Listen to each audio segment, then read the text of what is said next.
শারদীয় উৎসব 2025 দক্ষিণ নাগরতলা গ্রামবাসীর পক্ষ থেকে সকলকে জানাই শারদীয় শুভেচ্ছা ও অভিনন্দন। এই দক্ষিণ নাগরতলা গ্রামবাসী আপনাদের জন্য এবছরে আয়োজন করেছেন শারদীয় দুর্গাপূজার ভিন্ন আঙ্গিকের একটা ভিন্ন থিম, যেটা আপনাদের সামনে উপভোগ করার জন্য তুলে ধরলাম। আপনারা দেখতে পাচ্ছেন আমাদের দুর্গা প্রতিমা কীভাবে আয়োজন করেছি।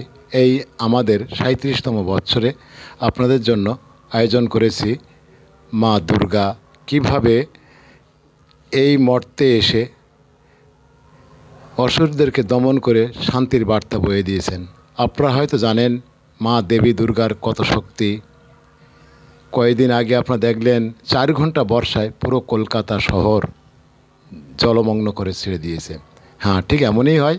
পৃথিবী যখন পাপীদের পদক্ষলনে জর্জরিত হয়ে যায়, তখনই ভগবান কিন্তু পৃথিবীতে অবতীর্ণ হন এবং ঠিক তখনই মা উমা মায়ের আগমন বার্তা।